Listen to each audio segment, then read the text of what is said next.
Wait, so what's the difference between that one and this one? Camera brains. Brains? Oh, wow. We're prep reporters. Okay. At one point in time, they didn't have their phones taking, like, shooting video of you too. They just had a recorder and recorded it. But welcome to 2018. Yeah. Or 2007. Last year's quick B-roll back there, national guys. championship game, as the first half was winding down, did you have an inkling that you were going to be going in, or was the first time you had any thought of it was when you heard it? I mean, I just knew that I had to be ready at all times. If my number was called, and it was called, I didn't know if I were to go in or if I wasn't going to play at all. So I just knew if I was going to go in, I had to be ready. When did Coach tell you were going to start against Louisville? I don't even. He told us. It's like Thursday. Yeah, he told us Thursday for like 2 days before the game. So yeah. You were just telling a story about how Jalen reacted to that in the pregame. Can you repeat that for us? Yeah. So before our flex lines, it was after the Louisville game, a Monday practice, getting ready for Arkansas State. Jalen told me to go in front of him, because now I'm the starting quarterback and I'm gonna be the leader and whatnot. But I told him no, and I told him, that this is still, like, he still belongs in that role, just because of everything that he's done. And I think that was a very mature move of him, trying to do that. I would have never thought of doing that, but just the maturity that he has, trying to do that, I thought that was something very special. We've seen the post-touchdown celebrations between the handshakes between you two. Yep. Can you just speak about your relationship with Jalen and how maybe it's even grown a little bit this season? Well, yeah, I'd say it's grown a little this season. Our communication with how we see things now, I think has grown a lot. When I go in on 7-on-7, he's kind of watching in the back, and when he goes in, I watch in the back. Sometimes we question each other, like, why did you do this? Why did you do that?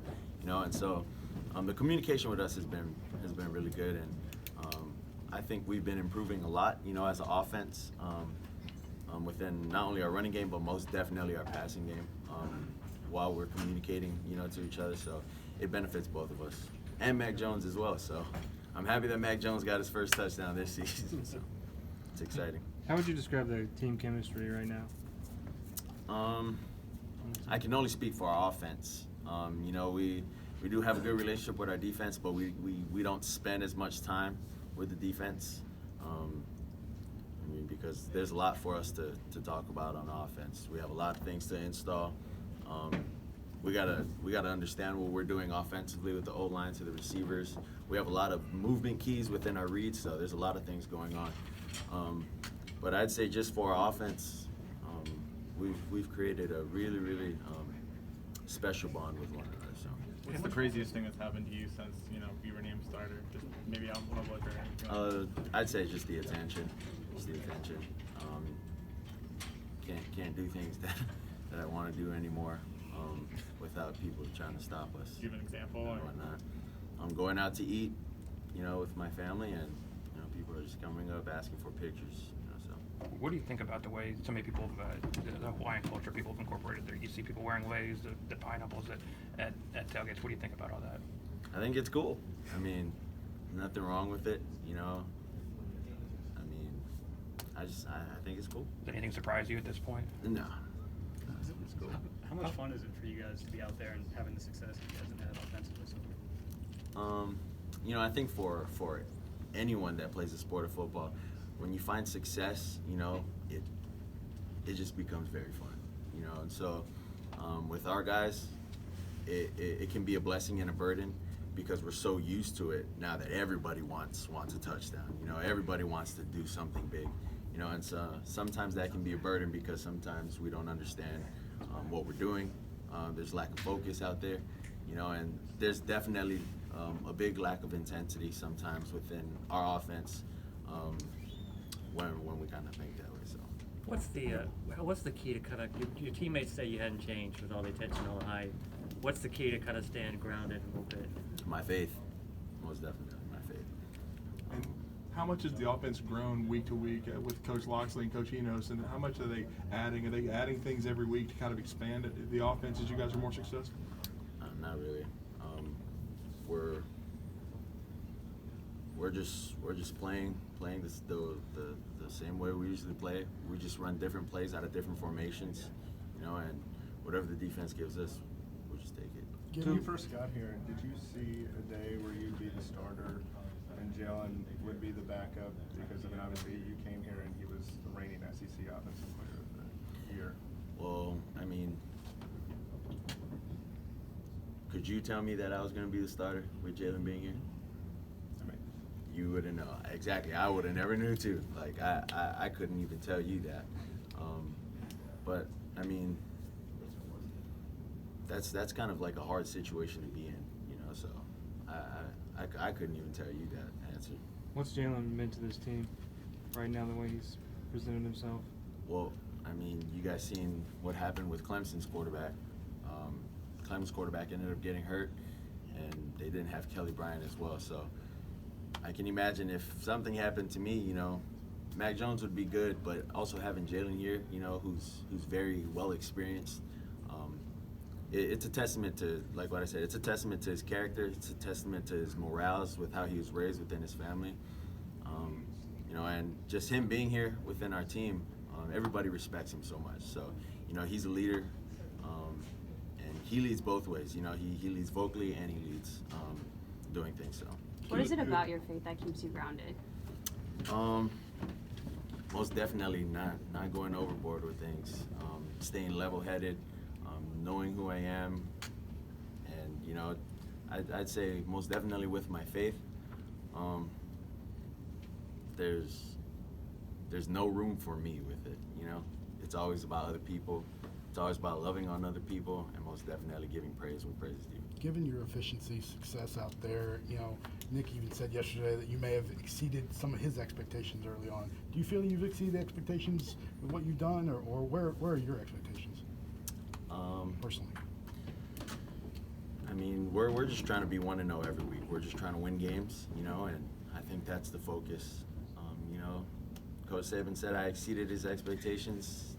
I don't think I did. He has to be joking with you guys because that's definitely not what Coach Saban would tell us. You know, there's always room for improvement, not only with Coach Saban but within our whole coaching staff and within ourselves too. So there's always room for improvement.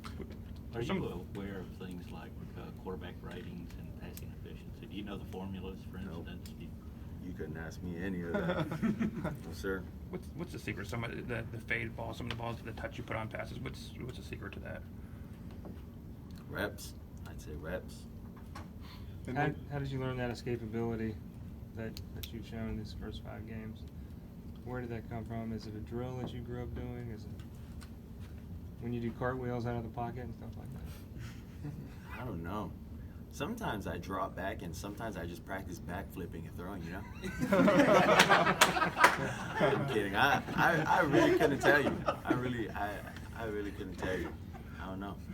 You ever get turned around? Because sometimes you'll spin around. Do you ever, you know, does it ever get turned around sometimes when you're... Well, we do work on, you know, spinning drills. But other than that, yeah, that's... And you seem to have a really tight bond with Trent Dilfer. He's been very effusive of praise for you, and you worked with him in the Elite 11 and again this summer. How often do you get a chance to speak with him and pick his brain, and what kind of relationship do you guys have? Well, I don't get to speak to Trent as much, but I mean, just the kind of relationship we created at the Elite 11, that was kind of cool. I mean, Trent didn't like the way I was doing things there, but they kind of gave me things that I needed to work on before I went to the semifinals, and it just kind of went from there. You know, I got to show them what I was able to do within the course of a week, and yeah, if they're saying I'm good, thank you. But other than that, it's cool. Whatever they're saying. Did the national championship game, what you did, what you accomplished, did that that kind of raised the hype and expectations up. Did that make you work harder because you knew that people were going to be watching and that you knew that you had something to live up to? I think nothing after the national championship changed. Our class, the class of 21, stayed the same. The same way we came in was the same way we ended up doing things. After the national championship, we basically all went back into the indoor and we ran routes. We were throwing. The running backs ran routes. We were throwing to them. So nothing really changed. Just it's the same guys doing the same things over and over. And I think the consistency of it kind of is reaping what we've been sowing. And how good are you? How good are Two you? more. How good are your receivers? How good are they? Yeah. Oh, shoot. They're really good. They're really good. They're the ones who make me look good. I mean, I could throw a 2-yard slant, and they'll turn that 2-yard slant into like a 20-yard gain. So, I mean, it's their run after catch that surprises me. As kind of small as they are, they're fighters. All three of them. Does it help with your chemistry, the fact that you came in with 3 of them, with Smith and Judy and Rhodes, that you came in the same class? I mean, getting reps with them daily, or almost every day, it does help. But I mean, Okay. they're just really good. So whether I overthrow the ball, they're gonna dive for it. Whether I throw it too high, they're gonna go up and get it. So it doesn't matter. Like bonding though, like do you bond with them better since you came in like the same recruiting class, or is it? It's still the same. The same way we came in is the same way we all are. So. Okay. Thanks to it.